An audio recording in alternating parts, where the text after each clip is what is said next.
Hey, Commander, next time we touch down, let's try not to park the ship in a colony of mutant zombies. Just thinking out loud here. What do you got for me?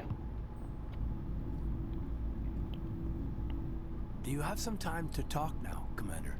Yeah. Of course. Have a seat. We've played it pretty close to the seat? book so far, but we're a long way from backup. We've got some tough calls to make. A I'm seat. just saying, try to leave yourself a way out. I've seen what cutting corners can do, and I'd hate to have that happen to you, Shepard. Commander. That's not the appropriate way to address your commanding officer, Lieutenant. I wasn't speaking to you as my commanding officer, ma'am. I don't want to send any bad signals. Just, working on what I've picked up. You Oh, tell so me you're if I'm saying. going too far. We haven't had much off-duty time to talk. You have an issue with how things are going? I'm not questioning any decision you've made, Shepard. Let me be clear about that. It's just my experience that once someone lets something slide, it tends to pick up speed. You get my meaning? Talk to me, Caden. You got a little black rain cloud sitting over your head. I'll try to keep the deck dry. You know the records about the biotic training out on Jump Zero? They're all classified, because the Alliance made mistakes. After first contact, Kinetics was set up to track Element Zero exposures and develop implants for humans. Mm-hmm. Once we had an embassy on the Citadel, Kinetics could bring in experts instead of taking it slow. The only experts would have to be aliens. Dead on. Turians, actually. That's why Kinetics kept it a secret. They were afraid of what people back home would think, asking the Turians for help when we just fought a war with them. The Asari would have been more acceptable than the Turians. Yes, but the company didn't go through the Citadel. It would have made Earth look weak, so they discreetly hired some Turian mercenaries. Get your knuckles rapped a few times, Lieutenant? Yeah, Why did can you say word that like that? Our instructor was a Turian by the name of Commander Vernus. To introduce himself, he liked to say, "I was at the helm of the dreadnought that killed your father." Well, I told him my dad wasn't in the war. He'd retired to Vancouver. My family had an inland home that matured to New Beachfront.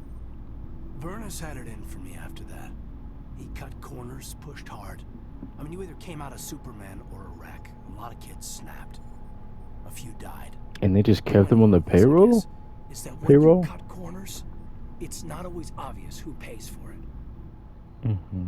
So why are you telling me this? Is there something I can do to help you get over it? I'm 32, Shepard. You don't serve as long as I have without coming to terms with yourself. That's You fair, also homie. learn that if someone is special to you, you help them. Try to keep them from making mistakes. Special, huh? If I'm out of line, just say the word. You're not out of line, Caden. But there are regs. I get you, Shepard. I don't make a habit of complicating the chain of command. Just think about what I said. I certainly Just will, trying to buddy. get a sense of where the crew's at. Thoughts? I've wasted enough of your time for now, Commander. We'll have time for personal debriefings later. What's Of your course. opinion on the last mission? I'm glad there aren't many aliens like the Thorian. I don't think my stomach could take it. One of my cousins has an agribusiness. I was thinking of calling him. Maybe he can get some shipments into Pharos. I mean, now that they're cut off from the company. Yeah, We'll talk yeah, I later, feel kid. you could. I'd like that.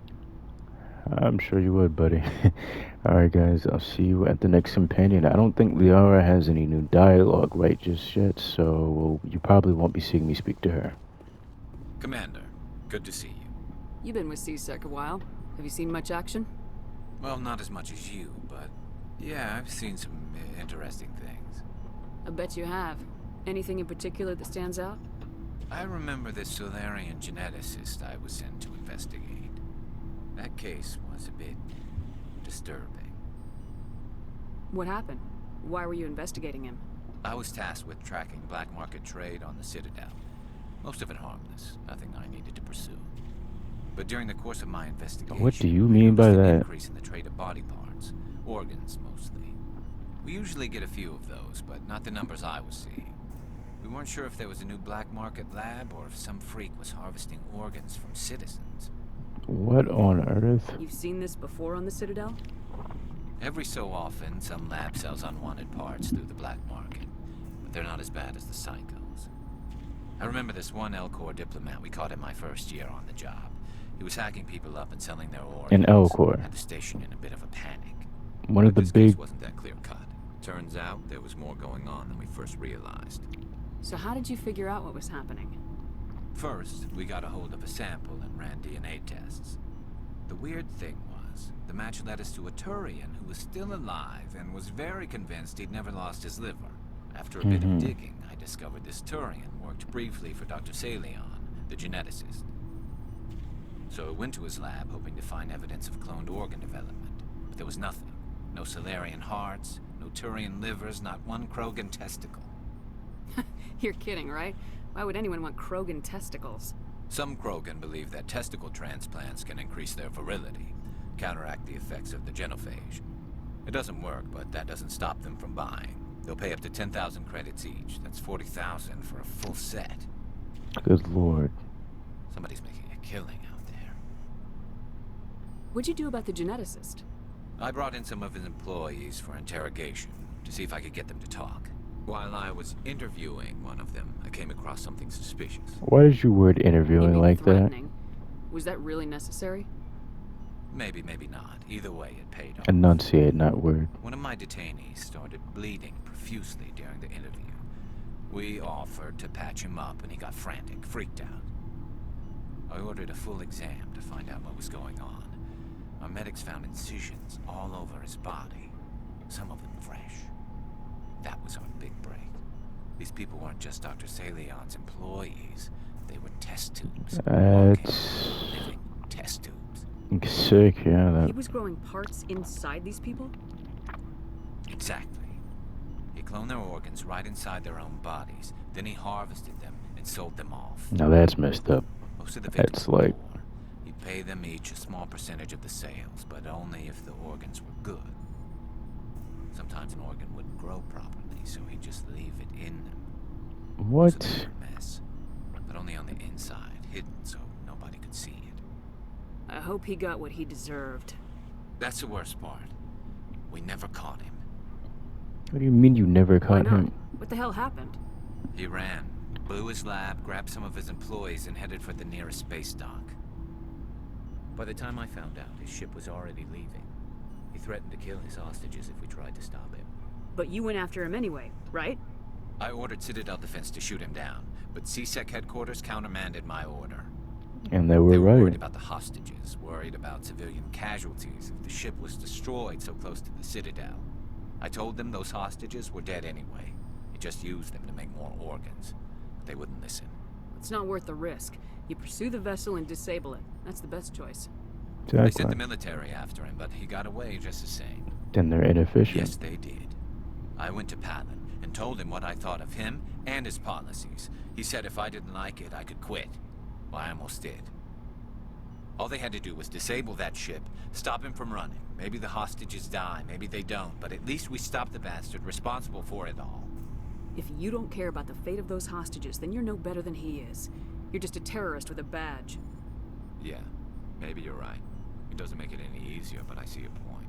Just wish I could have stopped him. That's all. Do you have any idea what happened to Dr. Salion? I sent out feelers from time to time, hoping to find something. I thought I'd found him a while back. He changed ships and changed his name to Dr. Hart, his idea of a joke. I told the military, but they weren't convinced it was him. I got the transponder frequency for his new ship. They not have but I just pictures can't of get him? anyone to check it out. I'll check out the coordinates when I get a chance. I was hoping you'd say that. But Commander, take me with you. We'll when be you doing go. that in the If it's next Salem, episode. I want to be there when you find him. Side mission episode. Very nice. What do you want, Shepard? Why did you become a mercenary? Lots of reasons. Such as? Such as, I needed to get out of our system. I needed to eat. I needed to survive. Why not stay and help your people? I tried to help. That's why I had to leave.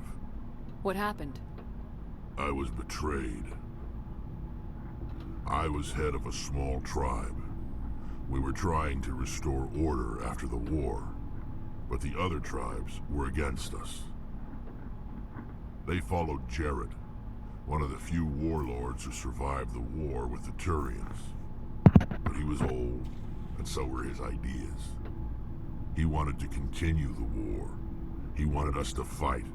Turians, Solarians, each other. It didn't matter who, as long as we were fighting. What did you want? I just wanted Jared to shut up, to stop his ranting. I wanted him to stop leading the tribes astray. But he couldn't understand how much things had changed. We didn't have the numbers to go to war. Even if we did, the genophage made sure we couldn't replenish our numbers fast enough. I told them all to forget about war. We needed to focus on breeding, at least for one generation. And for a while, we were getting through. Some of the tribes started coming around. I take it the warlord didn't appreciate that. No, he didn't. He arranged a crush with the tribes, a meeting on neutral ground. He wanted to talk. We met at the Hollows, near the graves of our ancestors. The skulls of our dead laid bare to remind us where we come from, and where we all go. It's as sacred as any Krogan place can be. Violence is forbidden. Sounds like a trap to me. You must have suspected as much. I did. But when your father invites you to a crush, well, there are some laws that even Your father? we hold sacred. Jared was your father? He was. Until that day. We talked, but we didn't get anywhere. When it was clear that I wouldn't join him, he gave the signal. His men leapt from the graves of our ancestors like Krogan undead. The few that were loyal to me died quickly. I escaped with my life, but not before I sank my dagger deep into my father's chest. That is why I left, and that's why I'll never go back. You must have family other than your father. Don't you miss them? Trying to You're make me make cry, me Shepard. Shepard. I've got some unfinished business with my family, but that's all. What kind of business? Before I left, I made an oath to my father's father. I swore to recover my family's battle armor. It was taken from him after the uprising. Who has it? Originally, it was taken by the Turian military. We weren't allowed armor or weapons after the war. Now, it's in the hands of Ton Actus, a Turian scum who collects relics from the war. He's made millions selling Krogan artifacts that were Excuse me. stolen from my people. He's got several bases where he stores his goods, all fortified and guarded. I just don't know which base has my family's armor. Just tell me where to start looking. I'll upload the data to your nav system. But Commander, I want to be there when you find him. So long, Rex. Shepard. Have a good one, Rex. Commander, What's your opinion of the last mission? gotta admire those colonials. That's about the worst place for a colony I've ever seen. Given the option, I'd get the hell out of Dodge. Do you have a few minutes to talk? One-on-one? Sure. I was just watching some mail from home. Oh, before I go, we saw Caden in a news vid about the Normandy. He's cute. Later, sis. Let's pretend this never happened. Are you interested in the lieutenant, Chief? No, ma'am. And anyway, Scuttlebutt says he's already sweet on someone. What's up? You didn't come by to eavesdrop on family mail. Your family seems to be important to you. Yeah, we've always been close. Me and my sisters especially. With Dad on duty so much, I had to help Mom raise them. Did your father serve with the fleet? Yeah, took any crap posting he could get that offered space time. You know what? He worked his ass off trying to get recognized, but he never made it above serviceman 3rd class. He was real proud when I made Chief. First thing he did was salute. What about your mother? You haven't That's mentioned sweet. her. You must know what military wives are like. Strong because they have to be, able to raise kids while Dad's away on a 6-month cruise. She has a degree in planetary geology. She and Dad both wanted to see new worlds. She gave up her career to raise us, though. You have more than one sister? Sounds like a big family. Yeah, I'm the oldest, then Abby, then Lynn. Sarah's the youngest. She's still in high school. With 4 girls, Dad used to say he felt more outnumbered at home than on maneuvers. Where did you grow up? All over. Same as you, I expect. We transferred a half a dozen times before I finished grade school. You go where personnel command sends you, right? I guess that's why I'm so tight with my sisters. We'd have to leave all our friends every 2 or 3 years. I was an only child, but I get the idea. At least one of my parents was always on duty. Yeah, military families, eh? With schedules like that, it's a wonder we ever have kids anymore. Things were tense between Sarah and me for a while. Then we bonded. Sounds like a story. Feel like sharing? Sarah got herself a boyfriend who wanted to go faster than she did, Mike. Mm-hmm. I didn't think he was a bad kid, just pushy. Lynn would send me these worried vid mails, and I'd tell her to relax. Where were you when this was going on? I was on active duty. Sarah's graduating high school this year. This was only a couple of years back. They were on Amaterasu. At the time, I was assigned to Chernobog. Same cluster, but a dozen Hellwire away. Close enough to talk regularly, too far to make it back in an emergency. I couldn't afford a fast packet flight. If he really liked her, he wouldn't be pushy. Yeah, of course. If he didn't ask at all, I'd wonder if he thought Sarah was ugly. Damned if you do, damned if you don't. Mike thought they'd go for a romantic walk in the woods, because he figured it was past time they did the deed. Yikes. She levered Mike face first into a tree and left. Didn't have a scratch Good. on her. Good thing Mom and Dad had us all learn some kind of self-defense. I took emergency leave and walked Sarah to school for a few days. Why didn't you tell the police? She said it wouldn't solve the real problem, and she and Mike would both become household names. It was a small colony. I said it was her call to make, that we should let her do it her way. Mom was pretty pissed about that. You said all of your sisters learned self-defense?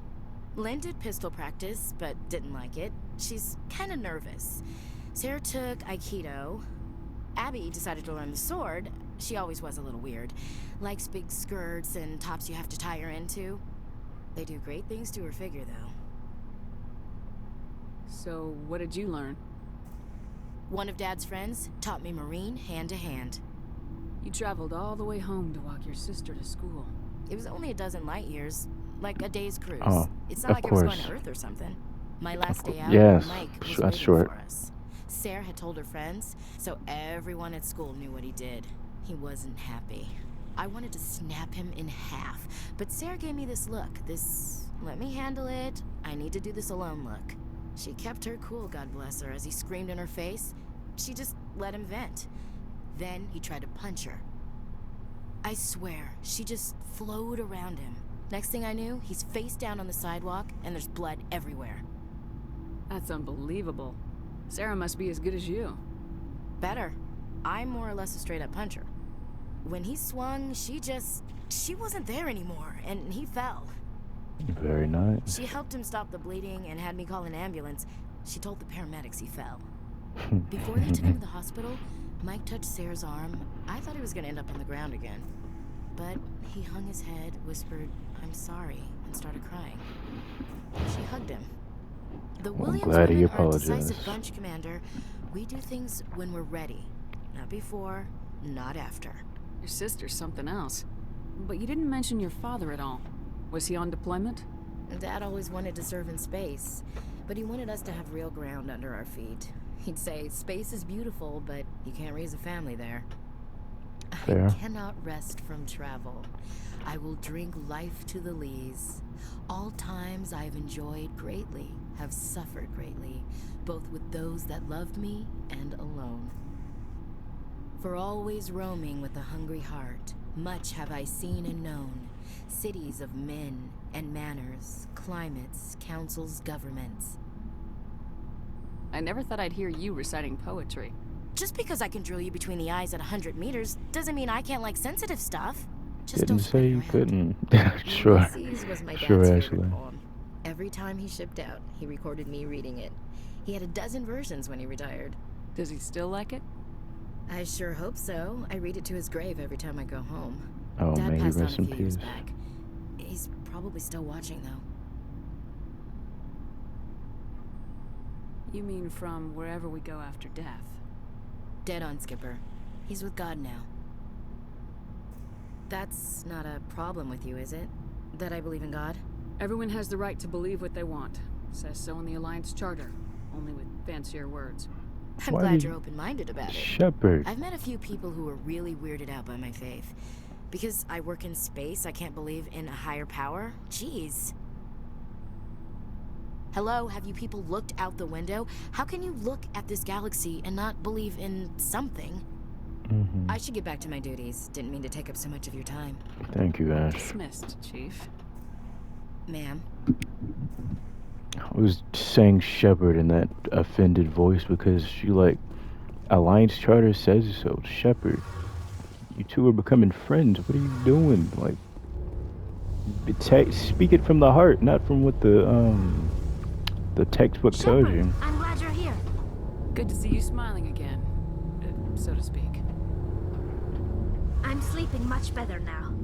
I guess I'm getting used to how quiet your ship is. Very nice, Tali. Very nice. I still think a lot about my pilgrimage, though. I know Staren's our top priority, but with all the worlds we go to, I was hoping to find something to bring back to the flotilla. What are you hoping to find? Usually, people bring back something like a derelict ship we can use for salvage. But I need something bigger. There's a lot expected of me. What's so special about you? It's my father. He's the senior member of the Admiralty Board. He's one of only 5 people who can overrule the decisions of the Conclave for the good of the migrant fleet. I see, My I father see. is responsible for the lives of 17 million people. Our entire race is in his hands, and I'm his only child. So are you some kind of heir to the Quarian throne or something? No, it doesn't work that way. My father's position isn't hereditary. I'll probably never serve on the Admiralty Board myself. Officially, I'm just the same as any other citizen. But it doesn't work that way in practice. People have always treated me differently because of who my father is. You must get all kinds of special privileges. I probably had it easier than most growing up, but it's not all good. People like my father have enemies, and they're not above using me to get to him. That must be tough on you. My people place a high value on family and ancestry. There's an unspoken expectation that I'll live up to my father's example. Everyone's waiting for me to do something great on my pilgrimage. Something that will forever change our lives for the better. If I don't, it's like I failed, and that reflects badly on both me and my father. The work you're doing here is more important than anything any Quarian's ever done before. I don't know about Yes, that, Shepard. I know. But you have to understand Quarian culture. We're a very insular society. The events beyond the flotilla don't much matter to the average citizen. Our greatest dream is that one day we'll return to our homeworld and drive out the Geth. But even if we stop Saren, that's not going to happen. There's still millions of Geth behind the veil. Until they're gone, our exile will continue. What would you need to bring back to make everyone happy? Something that would help us better understand the Geth. They've changed significantly since the exile. They've continued to evolve. We've done our best to study them, but it's not easy. They're very reclusive. Until recently, they never went beyond the borders of the Veil. And all the Geth we run into now are under Saren's control. We'd need to find Geth operating on their own, independently. But I don't want this to get in the way of our mission, Shepard. First, we stop Saren.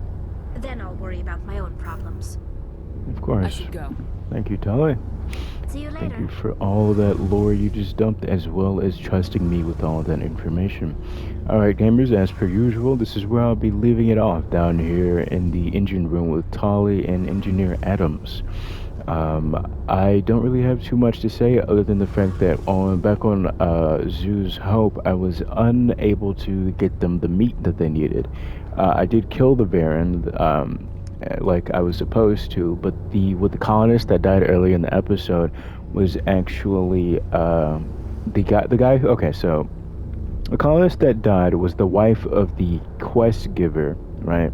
And because she's dead, he's in mourning, and because he's in mourning, he doesn't want to accept, like, he doesn't want to talk to anybody, he doesn't want to accept the quest. So unfortunately, it's just kind of stuck in my inventory for the rest of the game. Yeah, that sucks. But I'll definitely be seeing you guys in the next one.